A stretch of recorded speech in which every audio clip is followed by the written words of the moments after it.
Hello viewers, the एडुटोपिया में आपका स्वागत है। और आज की इस वीडियो में मैं आपको एक बहुत ही इम्पॉर्टेंट चीज़ सिखाने जा रहा हूं और मुझे लगता है कि इसकी ज़रूरत काफ़ी ज़्यादा है। इसके सीखने से जो है हम अपने लाइफ को कहीं ना कहीं बेटर कर सकते हैं।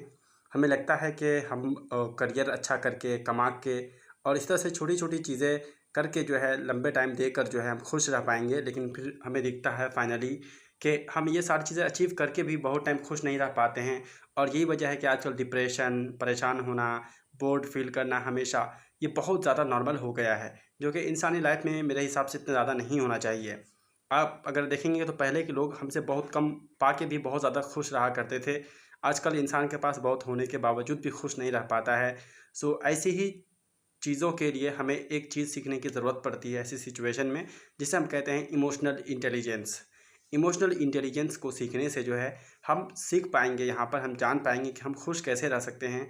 और सिचुएशन चाहे जैसी भी रहे, हालात चाहे जैसे भी रहे, हम हालात से लड़ना सीख सकते हैं और उस हालत में भी हम खुश रहना सीख सकते हैं और लाइफ को एंजॉय कर सकते हैं। तो चलिए इस वीडियो को हम स्टार्ट करते हैं और आज की इम्पोर्टेंट चीज़ को हम कम से कम समय में सीख लेते हैं। सो दोस्तों, मैं जिसकी बात कर रहा हूँ इसे हम कहते हैं इमोशनल इंटेलिजेंस। इमोशनल इंटेलिजेंस का मतलब होता है कि आप अपने इमोशन को समझते हैं, इमोशन की नॉलेज लेते हैं और इमोशन को समझने के बाद जो है उसको इंटेलिजेंटली यूज़ करते हैं। और ये इमोशन जो है आपके लाइफ में पॉजिटिव रोल प्ले करता है, ना कि नेगेटिव रोल प्ले करता है। और कहीं ना कहीं इमोशन को आप मैनेज करते हैं, ना कि इमोशन आपको मैनेज करता है। तो ये सारी चीज़ें जो है आज की हम इस वीडियो में सीखेंगे। सबसे पहले हमें जानना पड़ेगा व्यूवर्स कि इमोशनल इंटेलिजेंस कहते किसको है। तो याद रखिए, इमोशनल इंटेलिजेंस का मतलब है the capacity to be aware. आपके पास वो सलाहियत होनी चाहिए, वो आपके पास टैलेंट होना चाहिए जिससे जो आप जान पाएंगे किसको, अपने इमोशन को, फिर अपने इमोशन को कंट्रोल कर पाएंगे और इमोशन को कंट्रोल करते हुए सही मात्रा में अपने इमोशन को आप एक्सप्रेस करेंगे। इसे ही हम कहते हैं इमोशनल इंटेलिजेंस। और इसकी ज़रूरत जो पड़ती है वो हमें इंटर रिलेशनशिप में ज़रूरत पड़ती है कहीं ना कहीं। Inter relationship and intra relationship. Inter relationship का मतलब होता है मेरे और मेरे साथ दूसरे लोगों का जो कनेक्शन है, यानी हमारा और हमारा खुद से। इमोशनल इंटेलिजेंस में इंट्रा पर्सनल का मतलब होता है पर्सनल रिलेशनशिप, यानी मेरा खुद से जो रिलेशनशिप है वो कहीं ना कहीं कैसे मैटर करता है। और अगर हमारा पर्सनल रिलेशनशिप अगर सही रहता है तो फिर हम इंटरपर्सनल रिलेशनशिप को भी सही कर सकते हैं। तो इसी को यूज़ को जो है हम समझेंगे यहाँ पर इमोशनल इंटेलिजेंस के जो शॉर्ट टॉपिक है यहाँ पर। यहाँ पर एक दूसरा डेफिनेशन भी दिया गया है, अगर आप चाहेंगे तो उसको एक बार रीड कर लीजिएगा, आपको समझ में आ जाएगा। अगर मैं शॉर्ट में एक बार फिर से रिपीट करूँ तो इमोशनल इंटेलिजेंस का मतलब होता है कि अपने इमोशन के बारे में जानना, उसको कंट्रोल करना और सही से एक्सप्रेस करना इंटरपर्सनल रिलेशनशिप में, यानी दो या दो से ज़्यादा लोगों के रिलेशनशिप के बीच में जुडिशियसली और एम्पैथेटिकली, यानी अपने एम्पैथी को सही से यूज़ करते हुए सही मात्रा में यूज़ करने को ही हम लोग कहते हैं इमोशनल इंटेलिजेंस। ये थी बेसिक डेफिनेशन इसकी। अब हम लोग आगे बढ़ते हैं और आगे बढ़ते हैं तो हमारे दिमाग में एक सवाल हो सकता है कि आखिर इस ज़माने में इस वक्त इंसान इतने बिजी है, इतने सारे काम होते हैं, तो हमें इमोशनल इंटेलिजेंस सीखने की क्या ज़रूरत है। तो चलिए उसका ही हम लोग जो है यहाँ पर आंसर देते हैं कि अगर आपका इमोशनल इंटेलिजेंस का नॉलेज सही रहेगा तो कहीं ना कहीं आप अपने आप को बेटर समझ पाएंगे। और जब अपने आप को बेटर समझ पाएंगे तो आप एक जो है खुशहाल ज़िंदगी जी पाएंगे और अपने साथ साथ दूसरे को भी खुश रख पाएंगे। सेकंड पॉइंट जो है दोस्तों वो ये है कि अगर आपका इमोशनल इंटेलिजेंस अगर आपका बेटर हो तो इसका आपका मेंटल हेल्थ अच्छा होता है, job performance and leadership skills भी आपके अंदर में आती है। लास्टली मैं कहना चाहूँगा दोस्तों, जैसे कि मैं आपसे कह चुका हूँ कि सबसे बड़ा जो इसका योगदान रहेगा वो ये है कि कहीं ना कहीं आपकी लाइफ बेटर होगी, आपकी पर्सनल लाइफ। और जब आपकी पर्सनल लाइफ बेटर होगी तो आपके आसपास की लाइफ्स भी बेटर होंगी इससे। तो अब सवाल होता है कि हम अपने इमोशनल इंटेलिजेंस को कैसे इंप्रूव करेंगे। तो यहाँ पर मैं 2 स्लाइड्स में आपको समझाने की कोशिश किया हूँ। पहले देखिए यहाँ पर दिया हुआ इंट्रापर्सनल, और थोड़ा सा कट गया है स्लाइड में, वो है इंटरपर्सनल। यानी इंट्रापर्सनल मतलब है पर्सनल खुद का इंसान का, और इंटरपर्सनल मतलब होता है मेरा और मेरे से दूसरे का रिलेशनशिप, यानी 2 लोगों के बीच का रिलेशनशिप। तो सबसे पहले जो है हम अपने आप का जानेंगे, क्योंकि अपने आप को जानना सबसे इंपॉर्टेंट है। भगवत गीता भी इसी से स्टार्ट होता है, नो ताई सेल्फ, कि अपने आप को पहले जानो। तो चलिए सेल्फ अवेयरनेस की बात हो रही है तो यहाँ पर जो है जब हम अपने आप को जानेंगे तो हमें अपने बारे में जानकारी मिलेगी, सेल्फ अवेयरनेस रहेगी, खुद की पहचान रहेगी कि हम खुद कौन हैं, हम किस तरह से काम करते हैं। और जब हम खुद को जानेंगे तो कहीं ना कहीं खुद को बेटर मैनेज कर पाएंगे। और जब खुद को बेटर मैनेज कर पाएंगे तो दोस्तों फिर क्या ही कहना है कि हमारा परफॉर्मेंस जो है कहीं ना कहीं काफ़ी अच्छा होगा। और आप ही सोचिए, जब आपकी लाइफ अच्छी रहेगी, आपका परफॉर्मेंस अच्छा रहेगा, तो कहीं ना कहीं आपके अंदर में सोशल अवेयरनेस भी आएगा। यानी अब इंटरपर्सनल रिलेशनशिप आपकी सही होगी, सोशल अवेयरनेस में आ जाएगा आपका रिलेशन आपकी फैमिली से, आपके फ्रेंड से, आपकी सोसाइटी से और प्रोफेशन एट्सेट्रा, हर जगह जो आपका आपका कनेक्शन जो दूसरे से होता है, इसे हम कहते हैं इंटरपर्सनल स्किल।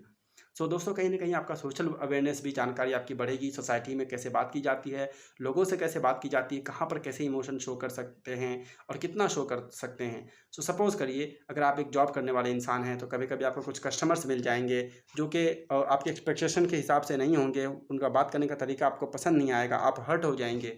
तो वहाँ पर जो है आप अपने इमोशन को किस तरह से जो है वहाँ पर एक्सप्रेस करेंगे, ये आपको समझ में आएगा। और जब आपका सोशल अवेयरनेस अच्छा होगा तो साथियों कहीं ना कहीं जो है आपका रिलेशनशिप मैनेजमेंट आपके अंदर में आएगा कि आप रिलेशनशिप को कैसे मैनेज कर सकते हैं। आपका इमीडिएट वन यानी आपके पेरेंट्स, आपके अगर कोई स्पाउस है तो उनसे, आपके बच्चों से या भाई बहन से आपका रिलेशनशिप इम्प्रूव होगा। और इससे फिर जो आपके अंदर में पीपल्स परफॉर्मेंस स्किल आएगा, जो कि एक बार फिर से आपके लाइफ को अच्छा बनाने के लिए, आपकी कामयाबी के लिए काफ़ी इम्पॉर्टेंट है। अब हम आते हैं सेकेंड पार्ट जो स्लाइड में हमें दिख रहा है, इमोशनल इंटेलिजेंस। सो यहाँ पर सवाल होता है कि अगर किसी इंसान के पास इमोशनल इंटेलिजेंस हाई हो तो उसके लाइफ में क्या इम्पैक्ट होता है, और वहीं पर किसी के लाइफ में अगर इमोशनल इंटेलिजेंस लो हो तो क्या इम्पैक्ट रहता है। यानी दोस्तों ये छोटा सेशन करने के बाद आपके पास क्या सलाहियत आ सकती है, और जो नहीं करेंगे, नहीं सीखेंगे, उनके पास क्या खामी रहेगी, क्या उनके पास लॉस रहेगा। तो चलिए हम लोग इसको शॉर्टली देखते हैं। तो सबसे पहली बात है, जिन लोगों का इमोशनल इंटेलिजेंस हाई होता है वो लोग जो अपने आप को एक्सेप्ट करते हैं और दूसरे को भी एक्सेप्ट करते हैं।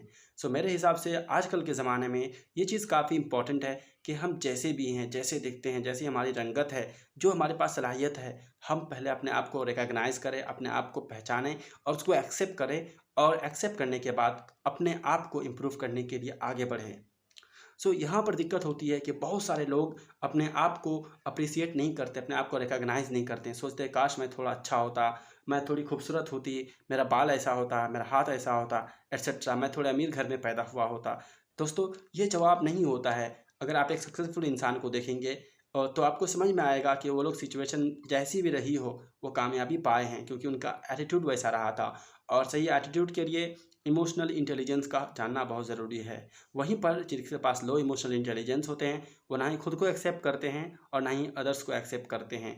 यही वजह है कि देखेंगे कुछ लोग जो है हमेशा अपने आप को क्रिटिसाइज़ करते हैं, मेरा ऐसा नहीं हुआ, ऐसा नहीं हुआ, मेरा ऐसा होना चाहिए था। और जो लोग ऐसा करते हैं कहीं ना कहीं वो दूसरे को भी क्रिटिसाइज़ करते हैं। सो मैं आपको एक छोटी सी एग्जांपल देना चाहूँगा। मेरी ये आदत नहीं है कि मैं जल्दी किसी को क्रिटिसाइज़ करूँ। क्यों? क्योंकि कहीं ना कहीं मैं अपने आप को एक्सेप्ट करता हूँ और मैं दूसरों को भी एक्सेप्ट करता हूँ। तो चलिए दूसरा पॉइंट हम लोग देखते हैं, कैन कम्युनिकेट असर्टिवली।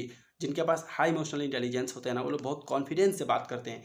इस तरह से बात करते हैं कि सुनने वाले को लगता है कि बंदे में पूरे कॉन्फिडेंस है और वॉक टू द टॉक कर रहा है, यानी जो बोल रहा है वही करने वाला इंसान है ये। वहीं पर जिनके पास लो इमोशनल इंटेलिजेंस होती है, ऐसे लोग जो है पैसिवली बात करते हैं और कभी कभी एग्रेसिव कम्युनिकेशन भी करने लगते हैं। आपको इन सब के एग्जाम्पल बहुत अच्छी तरह से पता होगा।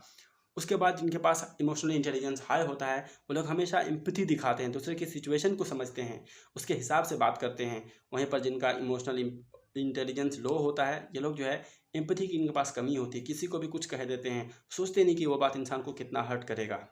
तो कहीं ना कहीं मुझे समझ में आता होगा कि आपको इसकी इम्पोर्टेंस समझ में आती होगी कि इमोशनल इंटेलिजेंस को क्यों इम्प्रूव करना है। सो जब हमारा क्यों क्लियर है तो अब हम लोग नेक्स्ट चीज़ में मूव करेंगे, हाउ में, यानी कैसे हम अपना इमोशनल इंटेलिजेंस को इम्प्रूव कर सकते हैं। सो देखिए पास्ट वाली इमोजीज़ आपको दिख रहे हैं, यहाँ पर कई तरह के इमोशंस होते हैं, कई सारे इमोशंस हैं, पर हम लोग 2 ही 3 इमोशन को जानते हैं। तो पहली प्रॉब्लम ये है कि कहीं ना कहीं हम लोग जो है अपने इमोशन को जो है एक्नॉलेज नहीं करते हैं। तो सपोज़ करिए मैं आपको एक एग्जांपल दे रहा हूँ, लाइफ है, लाइफ में कई तरह की सिचुएशन आती है, कई सारे सिचुएशन से हम गुजरते हैं, कभी बहुत अच्छा, कभी बहुत ख़राब, कभी एकदम अनएक्सपेक्टेड कि हमारे साथ ऐसा हुआ या हमने खुद ऐसा किया। तो पहले कहीं ना कहीं आपकी जो भी सिचुएशन है प्लीज़ आप अपने आप को एक्नॉलेज कीजिए। ओके लाइफ में होता है, ओके मुझसे गलती हो गई है, इस तरह से अपने आप को एक्नॉलेज करना पड़ेगा। फिर जैसे आपको यहाँ पर कई तरह के जो इमोशंस दिख रहे हैं उसमें आपको डिफ्रेंशिएट करना पड़ेगा और एनालाइज करना पड़ेगा। यानी आप कैसे फील कर रहे हो, आपकी फीलिंग अभी कैसी है, और ये फीलिंग जो है दूसरी फीलिंग से कैसे डिफ्रेंशिएट करती है, कैसे अलग होती है, आपको ये जानना पड़ेगा। जैसे मैं अगर आपसे कहूँ तो सैड एंड हर्ट कहीं ना कहीं आस पास है, लेकिन दोनों में कहीं ना कहीं थोड़ा फ़र्क है, राइट। तो आपको ये समझना पड़ेगा। और जब आप समझेंगे तो accept and appreciate your emotion, तो आपको अपने इमोशन को एक्सेप्ट करना पड़ेगा और उसको अप्रिसिएट करना पड़ेगा। यानी इट्स ओके, लाइफ में ऐसा होता है, मुझसे ये हो चुका है, अब इसके लिए मैं परेशान ना हो जाऊँ, ऐसा ना हो कि इसके दुख के लिए मैं अपने आप का नुकसान कर दूँ, राइट। ये चीज़ आपके अंदर में होना चाहिए। और जब ऐसा करेंगे तो आप आगे सोचेंगे reflecting on your emotion and their origin, कि ये इमोशन मेरे पास कैसे आया और ये इमोशन का क्या असर हो रहा है मेरे ऊपर में। आप इन सब चीज़ों को रिफ्लेक्ट करेंगे, इसके बारे में सोचेंगे डीपली, फिर जाकर जो है आप अपने इमोशन को हैंडल करेंगे, इमोशन को अच्छी तरह से हैंडल करेंगे, उसको मैनेज करेंगे। सपोज़ करिए आप बहुत बड़े एक लॉस से चले गए, तो ऐसे लॉस से ये हो सकता है कि आपको लगे कि आपकी ज़िंदगी ख़त्म हो गई, आपकी फैमिली प्रॉब्लम में आ जाएगी। अगर आप ऐसा सोच के अगर आप इमोशन पे कंट्रोल नहीं करेंगे तो ऊपर वाला ना करे, आपको इसके लिए बहुत प्रॉब्लम हो सकती है और कुछ भी हो सकता है। सो पहले अपने आप को काम डाउन करना है, समझना है, अप्रिसिएट करना है और फिर अपने इमोशन को हैंडल करना है। ये सब उतना आसान नहीं होगा, सीखने में थोड़ा टाइम लगेगा, पर आपको कम से कम जानकारी होनी चाहिए कि ये किस तरह से काम करता है, और इसीलिए मैं आपको ये सारी चीज़ें बता रहा हूँ। और जो लास्ट पार्ट हमारा रहेगा, अपना इमोशन को जब हम हैंडल करेंगे तो उसके साथ साथ जो है हमें दूसरे के इमोशन को भी हैंडल करने सीखना पड़ेगा।